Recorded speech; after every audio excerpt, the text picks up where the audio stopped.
Hi, welcome back to Out of Focus. I'm Shannon Stewart, and today I have my husband back on the podcast.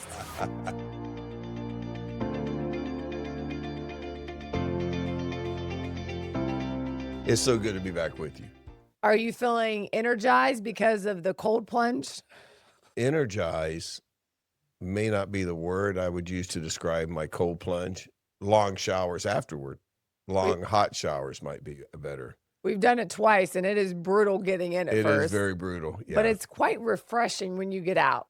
Again, that may not be the word that I would use, but hey, Hey, I heard about all the health benefits, so I'm going to try it out for a I'm minute. getting rid of white fat. Or is it brown fat? I can't remember. I don't remember what Tim said.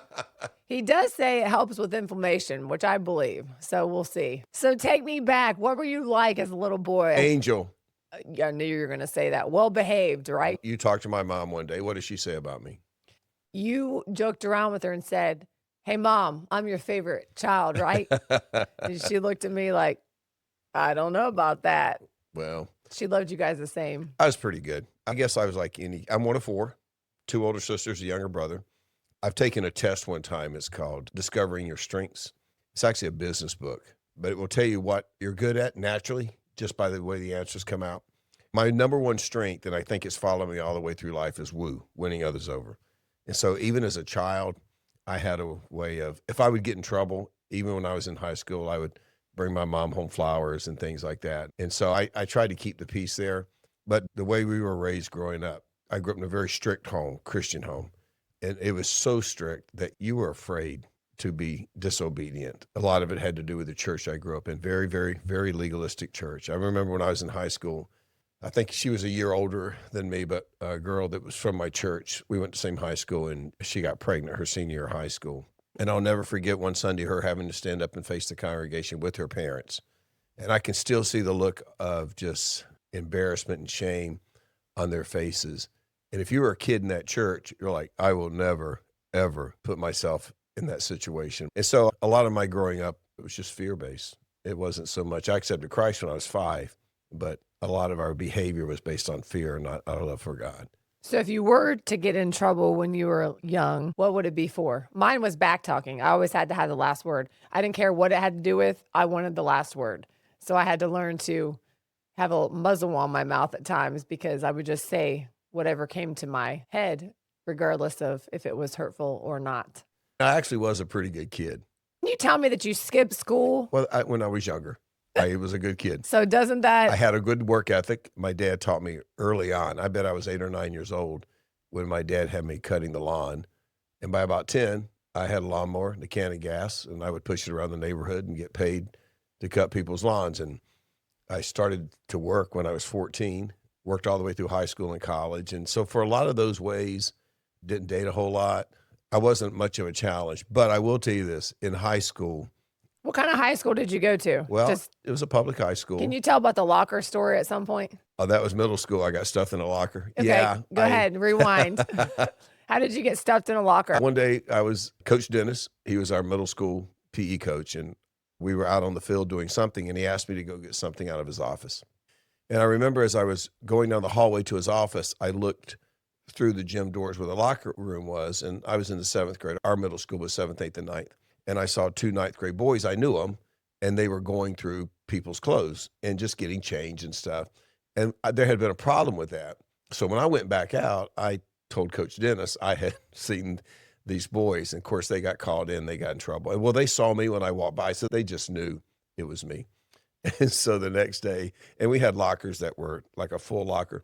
The next day I was at my locker, and the 2 guys came up behind me, and they just started shoving me in my locker. They were going to lock me in my locker, but they were not happy with me. And then they were going to meet me after school, and I can't use the language they use, but I was going to hurt a lot when they were finished. Fortunately, I had a friend who was a 9th grader who came up behind him and was bigger than the 2 of them, and he quickly put an end to it. But What did he say to him? he said he would be there to meet with them, not me, and they didn't show up, and I didn't think they would. But that was the end of it. And so I did skip school a lot when I got into high school. I was on, our school called it independent study.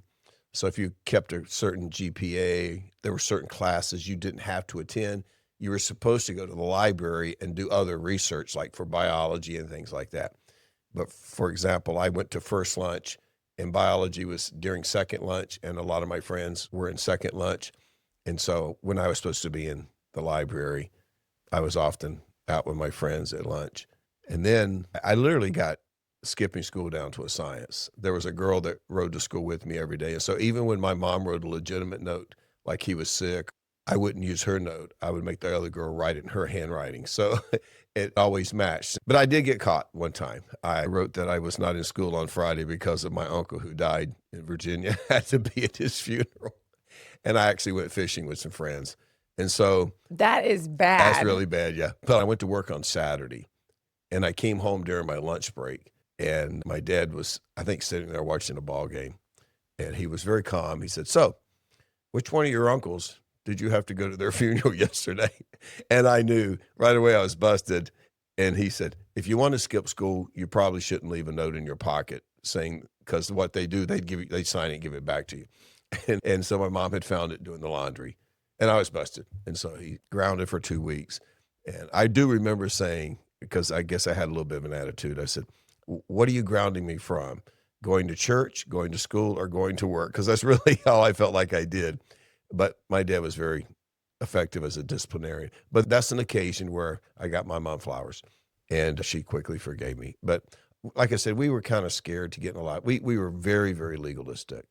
Tell me about the church you guys went to. Independent Baptist church. The only Bible acceptable was the King James Version.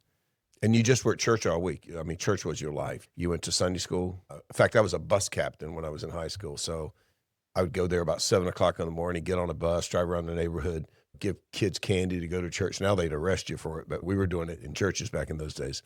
Then you had Sunday school, then you had church, then you went home for a few hours, then you came back for choir practice, then you had Sunday evening church and Wednesday night prayer meeting and Thursday night visitation, where you would go out and visit the homes of people that visited church on Sunday. And so it just played a major role in your life. But here's the thing, when you grow up like that, all your friends are in the same situation. So you don't know that much difference. Where it really made a difference was as it related to any social life we might have. For example, we weren't allowed to dance, go to dances. In fact, when I was in the second grade, and it's so funny, I still have a mental vision of this, of me sitting in the gym at Y.E. Smith Elementary School on the sideline, on the bench, because we were square dancing for PE, and my parents wouldn't let me square dance. So I had to take a note saying I was not allowed to square dance. That's in the second grade. I remember square dancing. Yeah, and we weren't allowed to go to movies. My first movie, I think I was 22 or 23 years old. We weren't allowed to go to bowling alleys. Did they ever watch movies at home, or you just weren't allowed to go to the movie theater? Movie theater. We weren't allowed to go to bowling alleys because people drank beer and smoked cigarettes at bowling alleys back in those days. So it was this constant attempt to keep us away from anything. I often compare it to, like, if you study the Pharisees of the Bible. Originally, God gave 10 commandments, but the Jews took those commandments and expanded them to 613, I think, laws, 612, 613. And so where God said, remember the Sabbath and keep it holy, they took not working on the Sabbath like, okay, well, we got to make sure we expand this a little bit. So, for example, if you walked across the grass on the Sabbath and you broke a blade of grass, you were guilty of working. So they added a law. You can't walk across the grass on the Isn't that Sabbath. insane? Oh, yeah. I've been in John and I read about the invalid. They were mad because Jesus told him to pick up your bed and walk, and he was carrying his bed, and they were bothered by it. It's like they had no compassion. It was like, Or like the man who was born blind, and he said, I don't know what's wrong with you guys. Just know the morning I couldn't see, and now I can. But yeah, they were all over him. They weren't happy that a guy was now able to see. They even called his parents in, but that's how legalists are. You couldn't wear sandals that were shod with nails because you were guilty of carrying nails. And so they were working. And so they came up with all of these different things. And I was thinking about that one day. My childhood was kind of like that. I called them fence laws. Like, for example, it'd be like, I know you used to be a nanny for your niece and nephew. It would be like you saying, okay, you can play in the front yard, but you cannot go in the street. But then you think, you know what? They could wander in the street one day. So I'm going to tell them they can't go in the front yard, because that way I know they won't go in the street. But then one day you see them looking out the window and you're like, wow, they're going to be tempted by looking out that window and seeing the front yard, which may lead them into the street. So they can't look out the window. And so you pull the drapes Well, now they open the drapes and look out, so you put them in a closet. The whole point was to try to get you as far away from the cliff as possible so there was no way you could ever do anything wrong. So, you couldn't see a Disney movie because what if they showed a preview of another movie that maybe had a curse word in it or maybe something your parents didn't want you. So no movies altogether. You couldn't go to a bowling alley because maybe you've never been tempted to drink a beer or smoke a cigarette, but you're around people who are. That might be what tempts you. Anything we could to remove us from what potentially could happen. What happens is it gives you a false sense of a lot of things. One, you start to feel like I'm pretty good because I don't do any bad things. Yes, completely. I never smoked a cigarette. I never went to a party. I never tasted a beer all the way through college. And so you start thinking, I'm pretty spiritual. You become a Pharisee. Like, look at all these good things that I'm doing and all the bad things that I'm not doing. So it gives you a false sense of what your relationship with God is. And then you even start looking down upon others because you can get prideful. And I can put myself in that boat because I was at some point in my life. Yeah, I think in a lot of ways, it sounds like maybe the church you grew up in was I don't think maybe not as bad. No, it wasn't as bad. I remember when we had a youth group and it wasn't like no music. I remember bowling. I don't know if it was a church outing, but I did go bowling. You went bowling? Oh, I did. Heathen, I know. I can't believe I married you. I know. But I do remember them preaching more about his wrath than his grace. And I think there needed to be a better balance because I'm wanting to obey because I'm so afraid that he's going to take out his whip and get me back into line. And so my behavior was changing because I was thinking that that was going to make me holy or righteous, but it's the inward transformation that he's after because your behavior will change when your heart is changed by God. Yeah, you can have all the fence rules in the world. Like, for example, when we went to camp, they called it no mixed bathing, but it's really meant the guys and girls couldn't swim together because you might see a girl in a bathing suit, right? That would give you a lustful thought. As a family, we didn't go to the beach, even though we lived in North Carolina, because there were women in bathing suits at the beach. So don't go to the beach. Evil stuff happens. So it was a constant, instead of building you up and building your character through the power of Christ and the Holy Spirit. See, we didn't talk about, I don't think I ever heard the word discipleship growing up. It just was obedience, like don't do bad things. And if you did do bad things, you went forward on Sundays, and the invitation and confessed it. And you said you were always down at the front. Oh, I go to the altar all the time because you know what you think when you do that? Like, oh, man, I glanced over and took an answer off that kid's test. I must not be saved. So you go down again, like, Grace, I wasn't saved last week because your whole Christian experience is about how obedient or not obedient. So you feel guilty all the time. You feel this pressure all the time. I never heard grace talked about in church. And so that, yeah. And then to top it off, when I graduated from high school, my parents allowed me to go to one university. I won't mention its name because it's still there, but it's one of the most, it like took legalism to a whole nother level. Like you could get a doctorate in legalism at the university. You couldn't talk to a girl after 6 o'clock at night. When you went to the library, there was a girl's side of the library, there was a boy's side of the library. I know this sounds so funny. People must be thinking, what kind of cult, right? But again, it was the fence laws. Don't put you in a situation where you might hold a girl's hand or something like that. There are certain sidewalks. You couldn't walk with a girl on certain sidewalks. Wow. Yeah. So everything I learned was now just reinforced when I went to college. And that was my whole life, trying to be good. And if I was doing good, felt great. Felt superior. But if you had a little slip up, then you felt horrible and you want to get saved all over again. And then through a weird series of circumstances, I became a minister. I hadn't been to seminary, and a guy who was kind of my mentor, when they asked me to be the pastor at 24, he said, I'll pay for you to go to seminary. So I went to seminary in Southern California, and I knew nothing about being a pastor. I was a pretty good teacher. Were you a youth pastor I began as a youth pastor, and then the senior pastor had to resign because of some health reasons.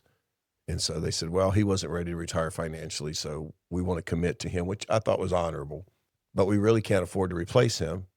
We're already paying you. It wasn't a huge church at the time. And he said, so they said, we need you to teach on Sunday morning until we find a pastor. So I did that, and the church started growing, and they're like, okay, we just want you to be the senior teaching pastor. So I was actually a youth pastor and a senior pastor for about 2 years. I would teach high school, Sunday school, and then run in and teach the adults. And it was during that time I started going to seminary, and there was a phenomenal man there, Dr. Neil Anderson, and he was over the pastoral study side of seminary. You have kind of the theological side where Hebrew and Greek and all those things. But then it's the practical ministry of counseling, dealing with families going through grief, all of those kinds of things he was over. And he was just a very approachable guy. He wasn't like he was up on a pedestal. So I found me spending a lot of time when I would go to campus to take classes going by his office because I didn't know how to do a funeral. I got a wedding too. I've never done a wedding. And so he was walking me through all of these So things. he mentored and discipled you? Really just kind of began to pour into me. And I'll never forget, I was in his office and I was talking about a situation one day I had to handle at the church. And the way I was going about it, like superior and spiritual, and he said, "You have no concept of what grace is, do you?" And I just looked at him. And he said, "Yeah, you're missing out on the whole Christian life." So he began, I wouldn't even say it was a formal mentoring, but we developed a friendship where he really poured more into me. I think my time with him outside of class was probably as effective and as important maybe as anything I learned. Don't get me wrong, I learned a lot of great things in school, but him helping me rethink grace, mercy. And I got to tell you, it's like shackles fell off. I don't know I understood what Paul said, just because you have grace, that doesn't give you more freedom to sin. Mm-hmm. Yes. It gives you more freedom to love Christ and want to follow him. And I began to see that shift. There's even been times I thought, did I not really become a Christian till then? But I couldn't even deal with that because I thought, I'm pastoring a church. I may not have been a Christian. Right. But he assured me, he said, "Mike, you're a Christian. You just haven't been taught." But I remember thinking, wow, this is so foreign to anything that I had ever heard in my life. But it radically shaped, I think, the person that I eventually have become. Not that I'm perfect, obviously, by any stretch of the imagination, but more, I think, of my ministry with other people and my relationship with other people. If I can find positive in a situation, 100%. You will look for the positive. I'm like, well, maybe this, maybe we don't know. And a few weeks ago when I was teaching through the Sermon on the Mount, and it says, "Do not judge." And the thing I kept stressing is when we judge someone, one, we don't know all the facts. We never know all the facts. We may think we know the facts, but we don't know all the facts. Plus, we don't know motive. We don't know what's really going on in their heart. We don't know anything. We think we do. And so we're just not in a position to do that. Plus, at the same time, we all have things in our lives that I'm sure other people are talking about us, saying, "Hey, did you notice how he acted, copped an attitude, said that?" So you got your own stuff to work on. And I loved how Jesus put it. And when he talked about judging, it wasn't even necessarily like I think his point was, that doesn't mean you throw discernment out the window. If you see something that's wrong, part of our job as a Christian is to address it. But yet, I think getting the plank out of our own forehead, going through that process, it humbles us and reminds us, yeah, I got a lot of growing to do too.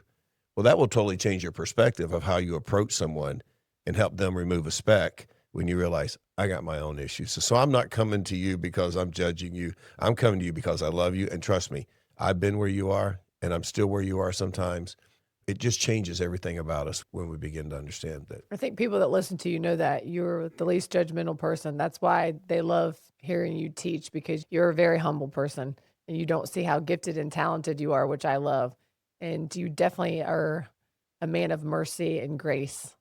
I think and you have helped me because I don't trust people. you gotta earn my trust. Because yeah, we've had this philosophy. I like just trust people face value, and I get hurt a lot. It burnt. You do, but like what you said. But you say, hey, you got to earn that trust. And it's just the way we're wired, not right or wrong. We're just wired differently. Even if someone does the same thing, you still try to find the good in them, which is good. But I just don't want you to get hurt or blindsided or crushed. But you have helped me because you said, well, think about it this way. You don't know their motive. You don't know what's going on in their life. Maybe it was a rough time for them. And so you have helped me grow in that area, is trying to see past what they might have said or done that might have been extremely hurtful, and looked at the motive, like they didn't really mean to crush me. That wasn't their intent. I think it's interesting, and I've taught this before. If you look at the Apostle Paul, I think a lot of times we think he was like a battleship just steaming through these towns, cannons blowing you. I don't think we realize how full of grace that he was. Obviously a strong theologian, but if you look at some of the books that he wrote, you would see Like in the earlier ones, I'm Paul, an apostle, right? And then I'm Paul, a servant. Then I'm Paul, the chief of sinners. The more mature he got, the more meek and humble he got, because I think you realize, and Paul had a past too, I think sometimes you just realize, and I think we're all capable of doing things we never thought we would do. But when you actually cross the line and do it, you can't help but think, wow, there's just no way I can be judgmental of anybody. Because one of the things that hurt me so bad, and it probably shouldn't have, when I went through my mess was that because I'd always been a person of grace and mercy, I was the type of pastor, and the church was thousands and thousands and thousands of people. And when you got that many people, you got some stories. You could come to my office and tell me anything. You could tell me the worst dark story. But if I saw you on Sunday, I didn't see you through that lens. I just saw you as, hey, here's somebody that's broken, like all of us, and needs help. I guess I assumed that when I fell, I would be extended that same. And I understand teachers are held to a higher standard. I get that. And maybe it's my naivety, but it was devastating to me how hard Christians were. And I actually thought this is probably a big reason that people stay away from church. I mean, I'm sure people look at Christians and say, wow, if they treat each other like that, there's no way I'm showing up with all my baggage. Have you been on Facebook? Oh, I know. Yeah. We throw opinions, we throw our thoughts, and we don't really know the whole scope of things and the whole perspective and what the reality necessarily is. We don't have to always give our opinions. I think sometimes we think, oh, well, no, I got to call this out or give my opinion. No, actually, God, No, that's okay. Wisdom is actually knowing when to speak and when not to speak. Yeah. And throwing stones and saying all these things, it's not helpful for the body of Christ. We actually should go in our prayer room and pray for that person or pray for this situation, because we think, well, I'm just bringing things into the light. No, you're gossiping. You're having character assassination. I didn't think about this until I was older, but I think when someone hurts you, you should never even have a conversation with them about it until you've forgiven them, because forgiveness is on you. It's not them earning it. It's not them asking for it. It's you processing and deal with it. And because here's the thing. If you say, do something really bad to me, you spit in my food, then tell me later. Really? I'm just hypothetically. But if I'm angry and I confront you, I'm coming from a place of anger. I want that pound of flesh, right? But if I've processed it, see, a big difference is coming to you and say, hey, I just want you to know something. Yeah, you hurt me, but I've already forgiven you. Now I want to talk to you about how can we make sure this never happens again in our relationship. There's going to be a totally different way you receive that than me coming in there all red-faced and, like, oh, here we go. And so there's just so much, if we could understand grace. I mean, Romans 5:8, while we were still sinners, not while we earned anything, while we were still mean and ugly and dirty and not even interested in being in a relationship with God, while we were yet sinners, Christ said, yeah, I'll still die for them. That's grace in action, God's riches at Christ's expense. And just studying Paul this week, I'm teaching through Philippians. It's funny how he says in Philippians chapter 1, he said, hey, other people out there preaching, and they're preaching a gospel that, some out of selfish motives. But you know what? Literally in the Greek, it says this. So what? That's Apostle Paul. So what? At least Christ is being preached. And it's interesting because if you go to Galatians chapter 1, verse 8, he said, if anyone preaches any other gospel to you than that you have received, even if it's an angel from heaven, and it's anathema. It's like God just destroy you, right? And you say, well, wait a second. How can he say in Philippians, hey, if they're preaching the gospel, even if it's with wrong motives, so what? But then in Galatians, he says, let them be accursed, anathema. And what's the difference? Well, one is the gospel still going out in Philippians. It's the gospel. Yeah, you're doing it for something. Maybe you're doing it to make money, whatever it is. The gospel's still going for. When you get to Galatians, the Greek, any other gospel, it literally in the Greek is a gospel of another kind. It's a totally different gospel. And what was going on in Galatia was the Christians had responded to the gospel, but there were still people with the Jewish influence who were saying, the gospel's good, you got to have the gospel, you got to have Jesus. However, you still have to obey all these rules. If you still want to be a Christian, you have to do these things. And so they were adding to the gospel. Yes, accept Jesus as your Savior, but you still have to obey all the rules if you want to be in a relationship with Jesus. And Paul says, that's not the gospel. That is a totally different gospel. That's legalism. And that's what was going on in the church at Galatia. It's deadly. Legalism's deadly. And looking back on it now. Well, then it's almost like you're earning your salvation. For Well, by grace, that's basically what they were saying in Galatians. Yeah, there's grace, but you still got to earn it. It's not by grace through faith. It's you still got to work to earn it. And anytime we add that to think that we position ourselves in a better place before God, it's another gospel. It's a gospel of a different kind. And Paul says that's bad. So yeah, legalism is a bad thing. It's a bad thing. how did you eventually break free from it and really pursue a relationship with Jesus with so many years of being in that legalistic mindset? I think two people, Dr. Anderson, played a huge part in that. Lenny Moen, chairman of my first elder board, just one of the godliest men. And I just saw incredibly successful man, World War II bomber pilot, spent 2 years in the prisoner of war camp, humble, gentle with people. And I don't know, God just began to soften my heart. But I think a big part of it was you can look good on the outside, but you still know your heart, right? You may not do certain things, but that doesn't mean your heart you don't want to do them. And those kinds of things. And God knows our thoughts. I think I became a lot more honest about who I was and where I was. And even though I'd grown up in church my whole life, I realized that's a pretty shallow Christian because I understood salvation. But then I realized I had so much to learn and I was so far behind most people. Or you've heard me say, even now, You're like a week ahead, I'm like a baby. week ahead of most people and running like crazy to stay ahead of them because, like Paul said, we just haven't arrived. And I think if we can just remember that, and even when I'm dealing with other people, it's like, well, only by the grace of God, that could easily be me. And I'm grateful if it's not. But I think reminding ourselves that outside the grace of God, what we're capable of, we're just sinners who happen to be saved by grace. And I think sometimes people think that, like you said, like you're not that bad because you're not doing all those things. So I'm not doing anything as bad as they're doing. So if someone's listening and maybe they didn't realize that they're very legalistic, what would you say to encourage them to overcome that? Maybe they're thinking, that kind of sounds like me. What can I do to have a relationship with Jesus? Well, anytime you're judgmental, it comes from a place of pride or insecurity. Always. Either I think I'm better than you, or I'm not sure I'm better than you, so I need to tear you down. So at least I feel I'm as good as you. So partly is you got to find out why. And most of the time is people, they don't understand their identity in Christ. Literally just before we started this podcast, I was studying. Jesus tells a story about the two builders, one being wise, one not so wise, one built on a strong foundation, one built on sand. And you know the story. If the storm comes, the one on the foundation stood, the one on the sand collapsed. When you get into Philippians, it's about joy and stability and strength. And it's like when Christ is at the center of your life, which I think is the same as having the strong foundation, you can be joyful in any situation. You can survive any situation. And if you can realize that's who your identity is in Christ, you don't need to put other people down. You don't need to judge other people. You'll begin to see yourself as God sees you. Like, God, how do you really see me? And if you're honest about that, it won't take you long to come to the conclusion, I'm really not in a position to be judging other people and putting them down. I don't know how you can ever go wrong extending grace and mercy to people.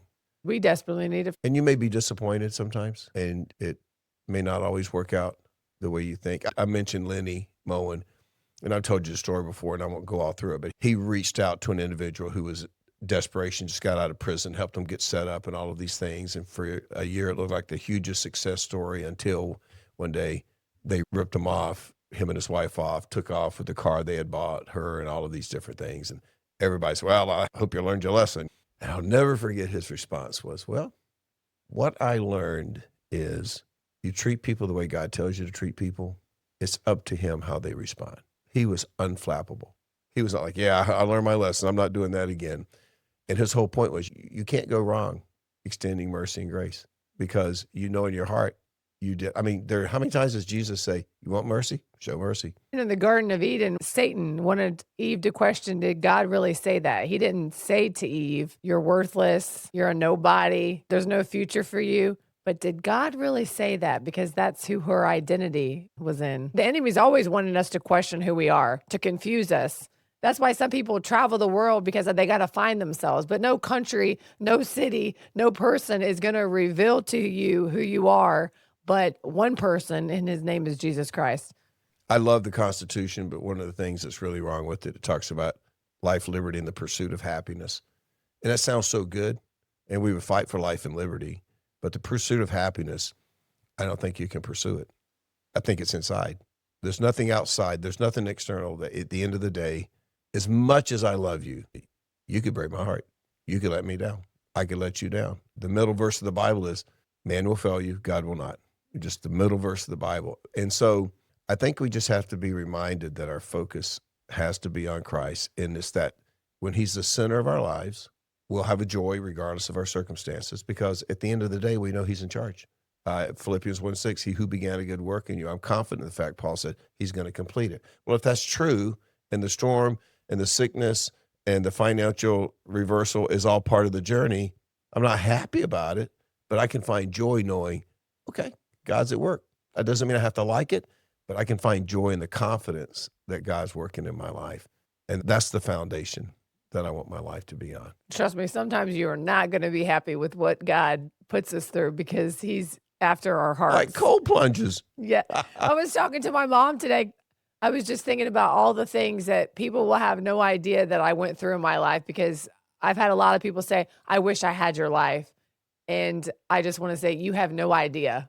You have a snapshot, but you don't have the whole scope of what my life has been like the past few decades. And they'll get a glimpse of it when my book gets released. But I was just telling her the things that I thought I wanted, I don't really care about anymore unless it's his will. He stripped me of my desires, the things I wanted. And even in the wilderness, I learned so much about him. And it's like, I truly want whatever he wants. If he doesn't want me to be an author, that's fine. I want others to come to know him the way I do.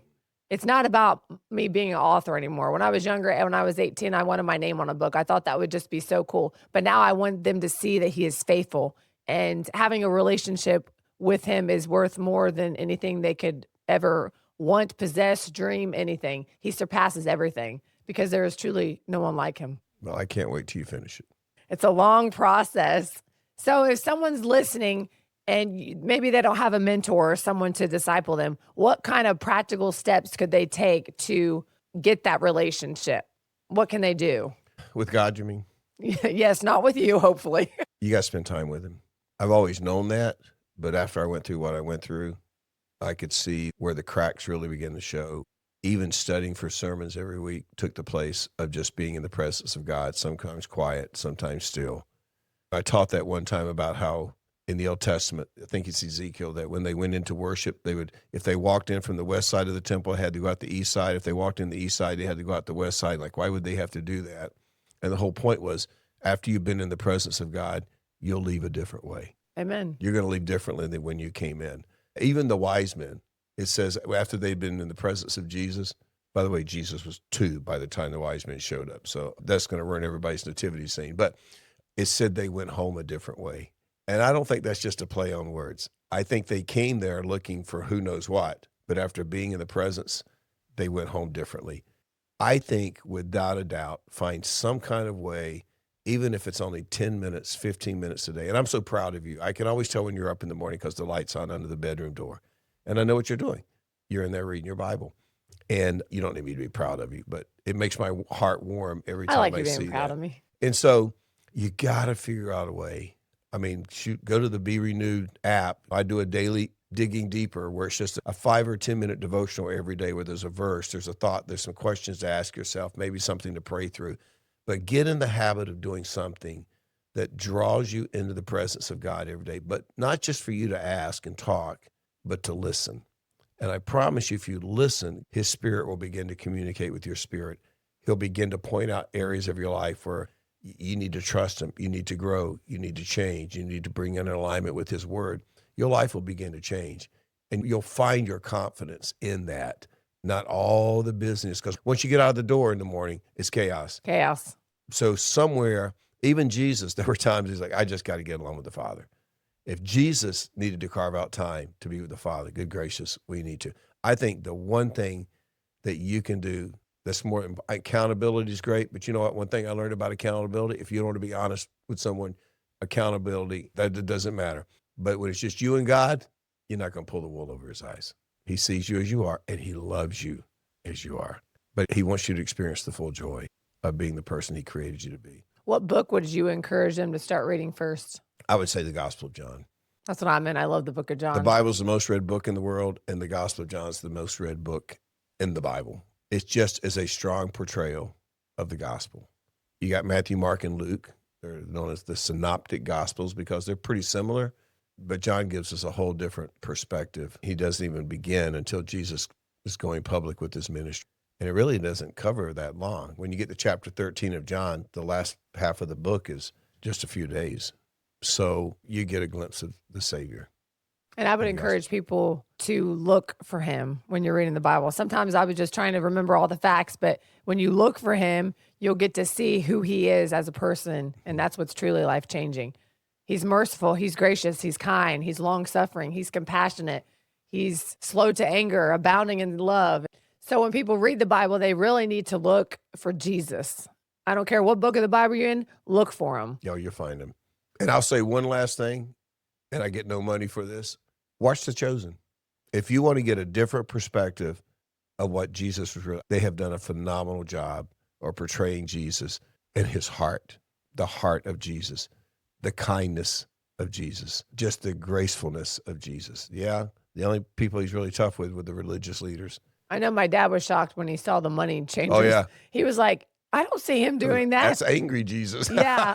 Well, you have to remember, he died on the cross for sin. He hates sin. He's a just God. Even as I've watched it, it's given me a new appreciation for the character of Jesus, his character traits. They just come out in his day-to-day walk, in the way he interacted with people. And you can't help but watch it and think, I want to be like him. That's who I want to be like. Thank you so much for sharing part of your story with me. There's so many layers to you. I can't wait to interview about the one that you went to Colombia, the prison. Colombia, Central African Republic, Haiti. So many. People have no idea. Guns pointing at me in the middle of the jungle. Well, don't give away too much. You're going to come back. But I'm still here. By God's amazing grace. By God's grace. Yep. Thank you so much for joining us today. Remember, when life feels out of focus, Get in focus. do you know the ending? Remind me. There's always one who brings clarity. We'll see you next time. She crushed it.